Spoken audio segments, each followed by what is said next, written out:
Ready to make your PROVerXL into an XXL? Then stick around because that's what we're doing in this episode.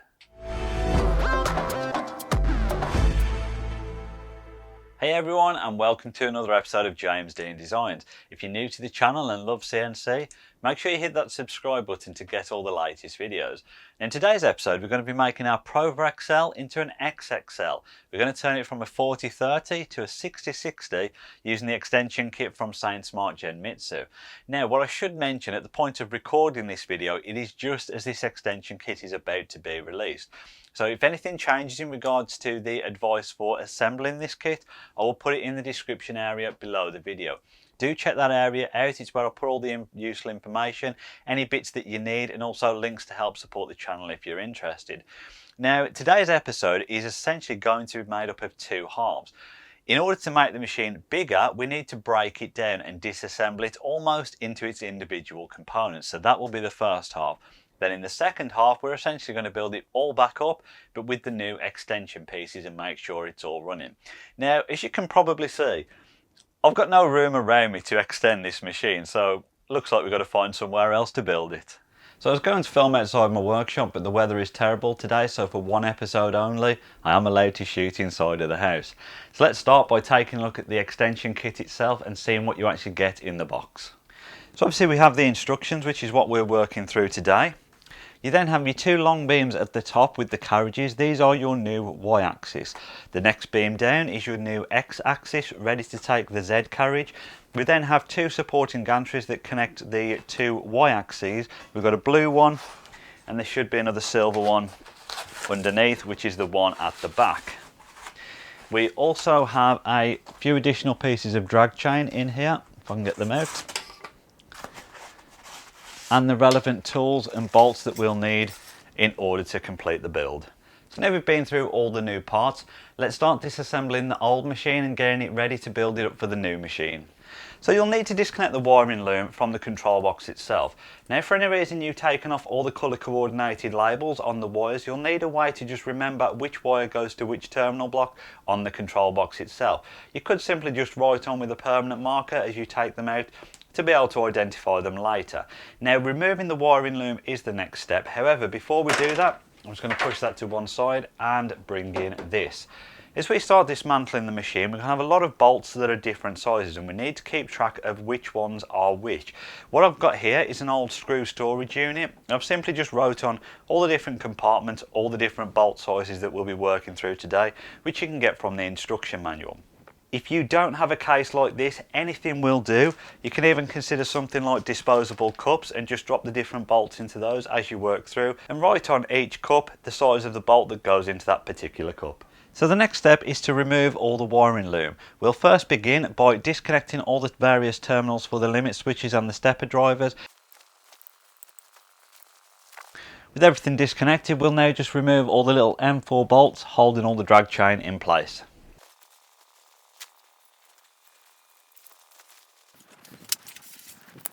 Next, we're going to remove the X-axis gantry. We'll start by disconnecting the two blue plates to be able to remove that whole unit off, and then we can break that down into its individual components.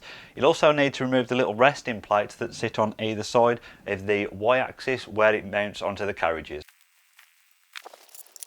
Now at this stage, the instructions tell you to remove the holding plate for the X-axis limit switches. I can't see any reason that we need to actually do that, so I'm going to leave that on for now.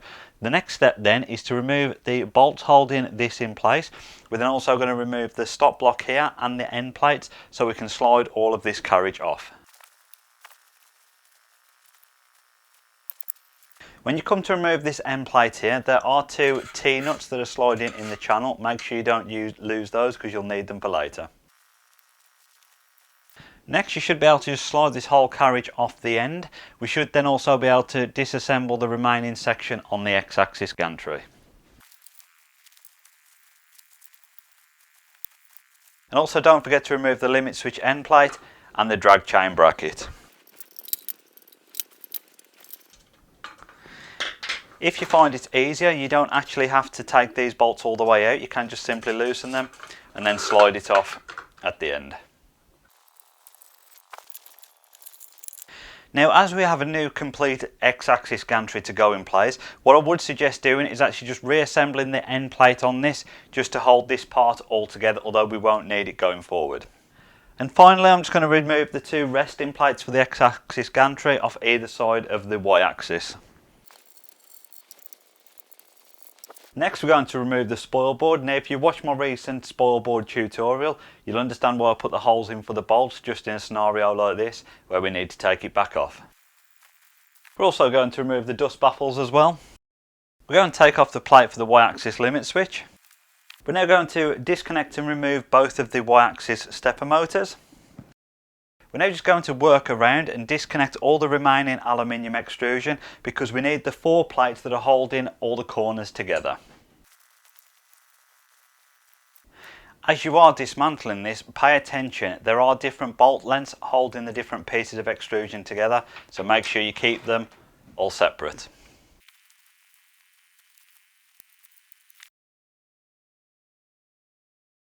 We need to remove the Y limit switch stops on either end. Now, one thing it doesn't cover in the instructions is it doesn't tell you to take out the T-nuts that are remaining in the channel, so we also need to do that.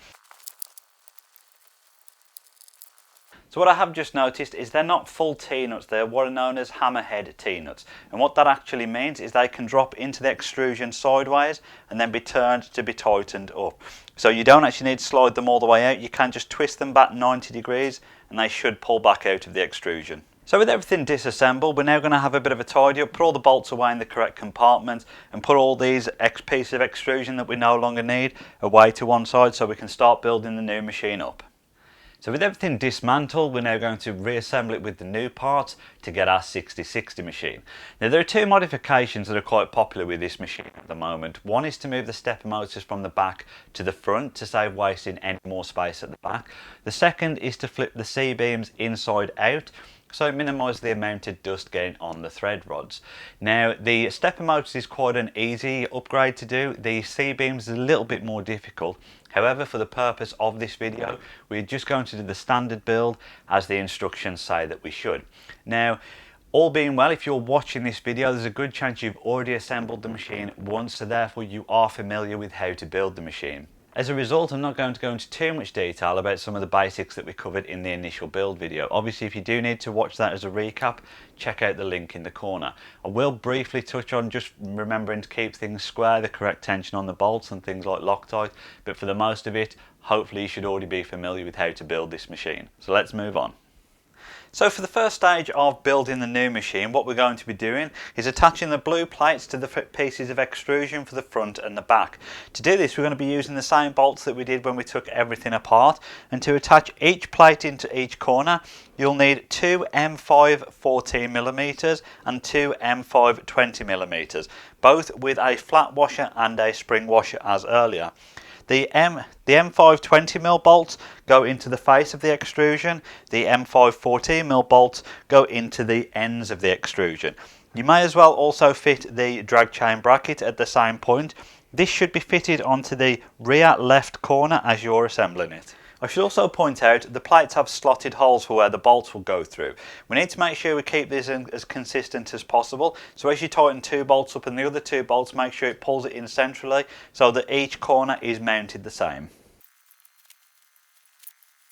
So with the first one in place, just a quick reminder that whilst you are assembling, do double check how tight you're making them. You don't want to pinch them up too tight and ruin the thread, but you do need them to be tight enough to hold everything in place.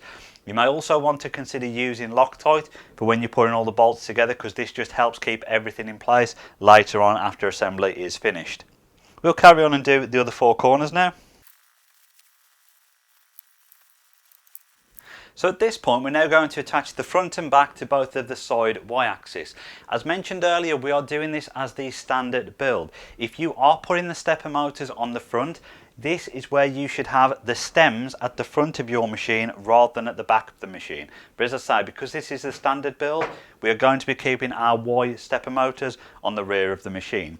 To attach this all together, you will need 3 M5 14mm bolts for each corner, equipped with a spring washer and a flat washer. So let's start assembling this all back up. So what we're going to do is put all these bolts in place, but we're not going to pinch everything up exactly. We're going to get it tight, but we still want a bit of movement because we need to ensure all of this remains square. We will do a quick square check in a moment. So when assembling and tightening up the bolts on the corners, you want to try and avoid this scenario where, as you can see, the top is tighter than the bottom. To alleviate this, I had to lift the corner up as I tightened the bolts, and then it pulled everything in flush. So we've got all the bolts in, but they are in loose, and we need to do a couple of checks before we tighten everything up. We've got to make sure the entire frame is actually square. We also need to make sure that the sides are perpendicular to the base that they're sitting on, and by that we just mean make sure they are perfectly vertical. Now, for checking that everything is square, you can use something like a combination square or a speed square. If you do use one of these, make sure they are accurate. One of the easiest and quickest methods though is either take a tape measure and check the measurements on both corners. Obviously they should be the same to make sure everything is square, or you can use something like a length of wood, put it into the corner, mark where the bracket comes to, take it over to the other side, do exactly the same, and your marks should match up. As I say, everything needs to be the same in order for it to be square. If something is out, you will need to just readjust it or realign things depending on whether you have a skew or a taper. Now what I mean by a skew essentially means that something is twisted to one side or the other like that. A taper means that the rails may be in one way or in out the other way. Now depending on what it is, you just need to correct it accordingly. Keep checking the measurements and moving it about until you get everything square. And in regards to making the sides perpendicular, this is much easier. We can just use something like a set square or combination square, put it up to the sides here, and you want to make sure it is touching from top to bottom on both sides. I'll just do that one as well. Now I can see straight away I have a tiny little gap at the top here, so I'm just going to try and twist this and take a little bit out of it. And then once we've got that in place, we'll go around and pinch up all the bolts and make sure everything is tight. So again, everything square and perpendicular is probably one of the most time consuming parts, but the more accurate you get it, the better results you will have in the end. Now the next step is to install the stop brackets for the Y-axis limit switches. However, before doing that, what I would suggest doing is checking that all your carriages move freely, like that. You also want to go around and just check that all of the bolts have been tightened up correctly on each carriage, just for safety. They should be okay, but it's always good practice just to double check everything. Now when it comes to installing these back in, as we mentioned, these are hammerhead T-nuts, so what it means is we can just slide them back in, and when we tighten them back up, it should twist them 90 degrees and lock them in place. So we'll just move them about and get them in. We'll slide the bracket towards the back to begin with, and then just start to get it square as we tighten everything up. And we'll do exactly the same for the bottom corner. Next we'll fit the Y-axis limit switch. I've put the bolts already in place through the holes to make it easier. These go into the top set of holes on the carriage itself. So let's put this in place now. So I've spun the machine about. What we're about to do now is fit both of the Y-axis stepper motors back in place. When we took it off earlier, we left all the bolts in place, making it easier, and you should have only released the two set screws that held it on to the actual thread rod, as opposed to releasing the ones that held it onto the stepper motor. Again, just making it easier to put it all back in place. So we'll push this onto the rod, align all the holes up, and tighten everything up. Obviously remember to keep the openings of the casings facing inward so you can still access them early, but it shouldn't collect too much dust at the same time.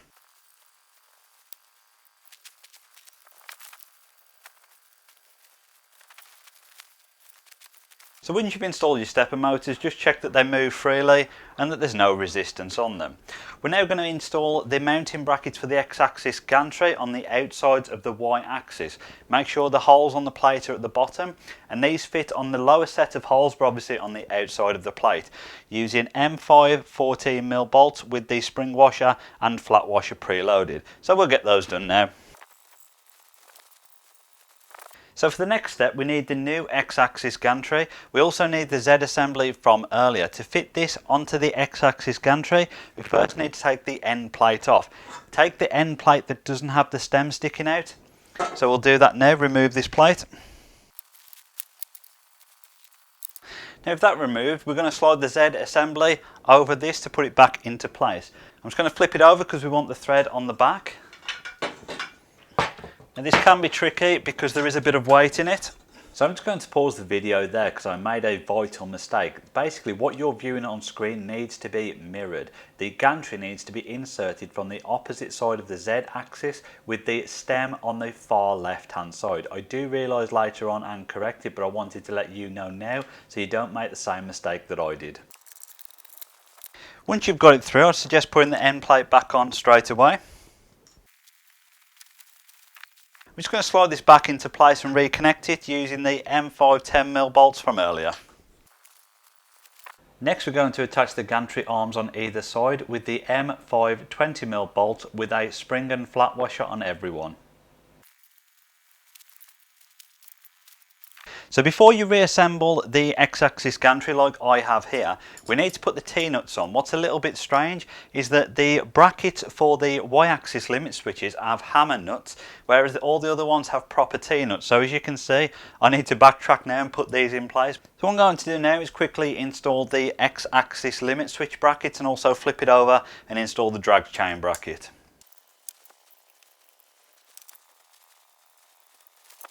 What we're going to do now is drop the X-axis gantry in place. What we need to do first is ensure that both the carriages on the Y-axis are the same distance from the back or the front, whichever you choose. So we'll just drop something in place as a consistent measurement. Make sure it all touches up. Do the same on the other side.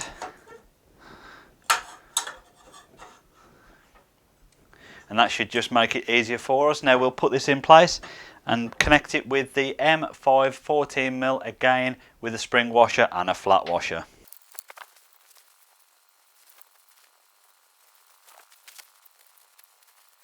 And we'll move on now with installing the motor.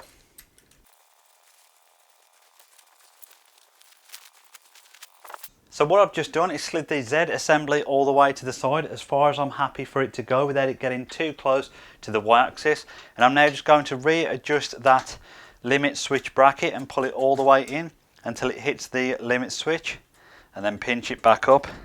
And that way we know it should be safe and shouldn't hit any of the machinery. I will do the same on the other side now and just bring it all the way back and adjust this one accordingly, again just for safety.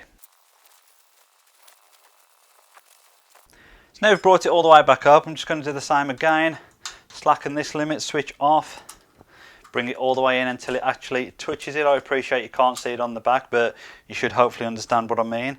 And just bring it in so it is just touching the limit switch and tighten it back up.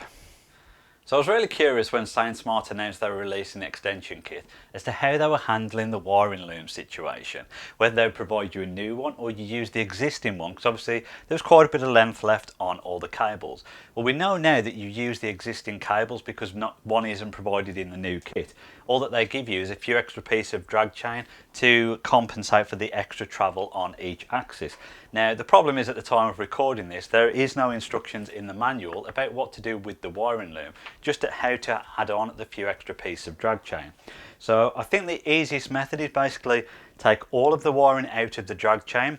We'll then lay it in situ with the machine itself so we know where everything should sit, and that hopefully should give us the end result. So we'll move on and get that done now. So the wiring loom already has two drag chains installed, one for the X-axis and one for the Y-axis. Now the one for the X-axis is a bit longer than the one for the Y-axis, and we need to balance them out because this is going from a 40-30 to a 60-60. So to the longest one on the X-axis we'll be adding the shorter extension, and for the shorter one we will add the longer extension. Now the problem is, as we add this drag chain, and I'll just put this here just to show you, obviously these wires are then out of proportion to where they should be into the loom. So what we're going to do is take off all of this drag chain, start to lay it out, shuffle it down, and then we need to shift these wires back down the loom the same distance as whatever this drag chain is, just to keep everything in the same proportion.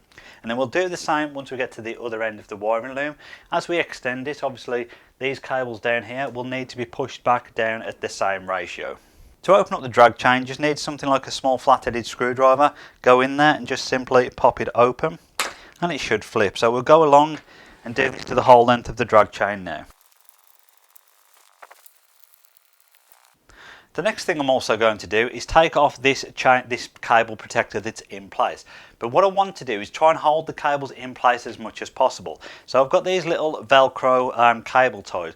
Now you can use normal cable ties, you can use elastic bands, anything to roughly hold them in place. So I'm just going to wrap this around here quickly now, just to make sure these all stay in position for the time being. And then remove all this extra protection. I'm just going to put one more tie on the middle of that, and say just to ensure it all stays in place. Now I'm quickly just going to take the measurement roughly from where this first connector starts to where the end of this drag chain is, just so we know how much everything needs to move down once we add this extension piece on. It doesn't need to be exact, but hopefully it'll just give us a rough idea as to how much is needed. Approximately about 20 centimeters from where that ends to where that connector starts. So we know once we've added this on, those two cables will need to shift down 20 centimeters. We're also now going to take this spiral cable protector off to allow us to shuffle all that down shortly.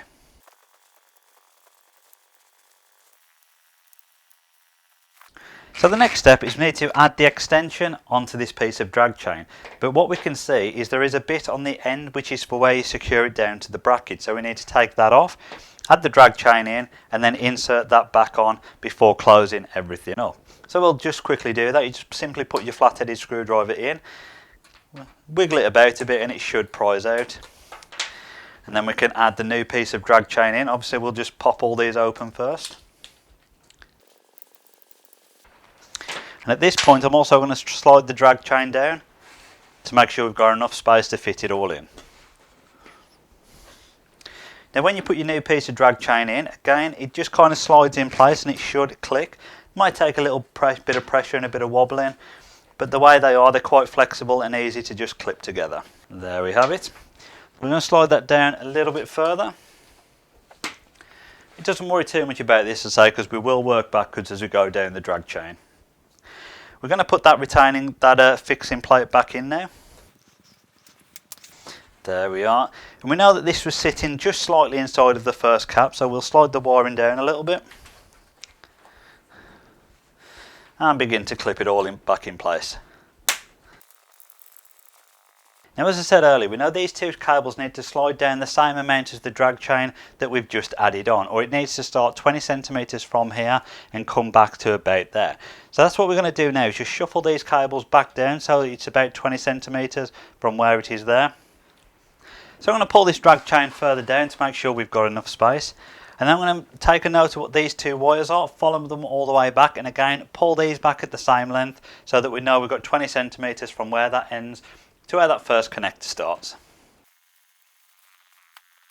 So that's about the right length. So what I'm going to do now is start to put this spiral wrap back around the cables just for protection. So I've added all the spiral back on and just took out the extra little bit of slack that we had in those two cables that we moved down. What I'm going to do now is add the last bit of extension onto this drag chain, and I think we can then start to get it in place and see how the remaining wires sit when we get it onto the machine. So with that done, I'm just going to close the few first links up on this to try and hold everything in place when we start to move it around in a bit. So what I've just done now is roughly dropped the wiring loom in place. I'm going to fix down the drag chain on both brackets here and here, and then just see how everything moves, and as I say, move the rest along as we go through it. So let's do that now.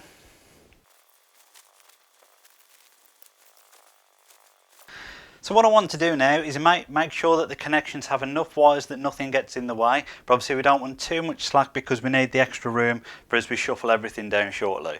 So we'll just make sure everything connects up with no issues.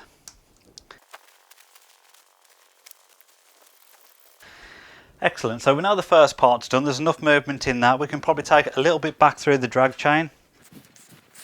Now let's move on to laying the second part of the drag chain in place.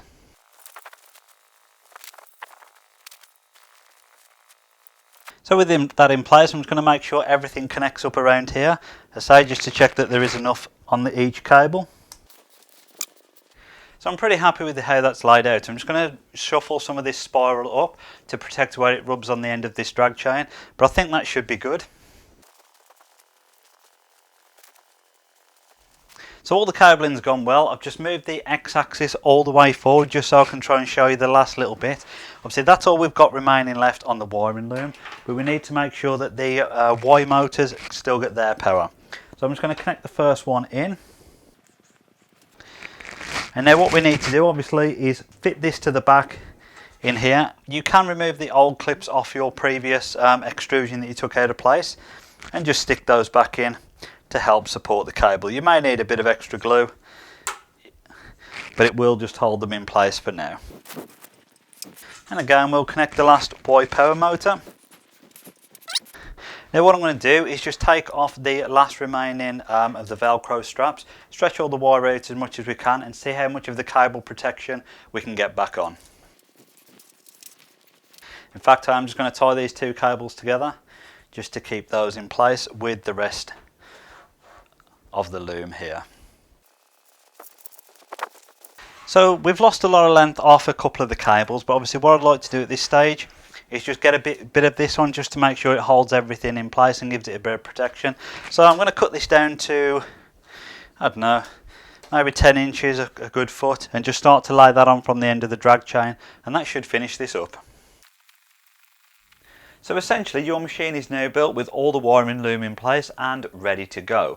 Now at the point of recording this, Sainsmart haven't released the aluminium bed for this extension kit yet. As soon as it's available, I'll put a link up in the corner of the video. So for the time being we need to make our own bed. What I've simply got here is a piece of 18mm MDF cut down to 640 by 840 with 4 holes drilled in either end. Now I'll put plans for this in the description area below the video so you can make your own, but it is fairly simple. So what we'll simply do now is use the M5 20mm bolts that we took out earlier from the old bed and put this all back in place. So the bed is installed. What I'll probably do when I get this back into the workshop is put some sort of support underneath it just to make sure the MDF doesn't sag over time. What you could consider doing is buying some extra pieces of extrusion just to bolt on the underneath, as I say, to take that extra weight and to stop anything sagging. The next step is to get this connected to our PC and make sure everything actually works. So I've connected everything up to the control box. The only thing I've left off is the Z probe because that's not needed at the moment. So what we're going to do now is turn the power on, get it connected in UGS and just do some very basic tests to make sure everything is moving as it should. Let's open up UGS and click connect. Alright, so good start that we've got the alarm code. That means it's kicked in as usual, so we'll go unlock. And now that should be ready to use. So we're just going to check all the jog controls to begin with and make sure everything moves as it should. So we'll send the machine right, left, back, forward, and lastly we'll just check the Z axis. Excellent. So all appears to be working as it should. Now there is one last thing that we do need to do. So I'm just going to come down to the command line in the console area and type $. Now this brings up all of our GRBL settings. Now what we need to take a look at is the maximum travel distance that is allowed, and that comes under 130 and 131. We don't need to adjust 132 because that's for the Z axis and nothing has changed on that. But as we can see, we've got 420 by 310. Now based on where my limit switch stops are, I've measured the distance and I know it will roughly travel about 640 millimeters. So what I'm going to do is set the maximum travel length to 660 millimeters. It needs to be a big enough distance that it can cover the entire area, but obviously not too much that if it goes somewhere or it jams, it's not going to continue running for a long time. So we'll start by typing $130 equals 660. Hit enter, and then $131 equals 660 again, hit enter. Now we'll just type in $, make sure those settings have saved, and there we are. We can see the correct measurements are now in there and this machine should run as expected. One last check I'm going to do is just to run the homing sequence and make sure all the limit sensors are working right. Perfect, we're good to go. And I nearly forgot one last step. So there we have it, our PROVerXL is built, or PROVerXL 6060 as my new plate says on the front. Now it went together really easy. Sainsmart have done another great job of making things easy for the user when it comes to assembly. Two areas to pay attention to is getting the frame as square as you can. The more time you spend doing that up front, it will just save you issues later on if things start jamming, because you know it's one thing that is definitely accurate to begin with. The other thing is obviously when you're doing the cable, the wiring loom, just double check everything is safe. That went in much easier than I was actually expecting. I think because we just stripped everything out, started from the Z assembly and worked backwards, as I say, it wasn't as difficult as I was expecting.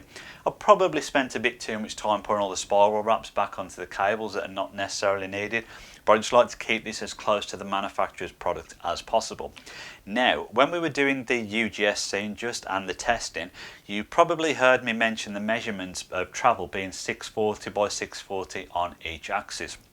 That is pretty much pushing the limit stop blocks to the end of each axis. What I will do at the end, once we've wrapped all this up, is just put some photographs up of each position with the measurements, just so it makes it easier for you to replicate rather than guessing and messing about a bit later on. Now, if you are considering buying this machine or buying the extension kit, then please do look at the affiliate links in the description below. They don't cost you any more, but I may get a little bit back, which obviously just helps keep the channel going.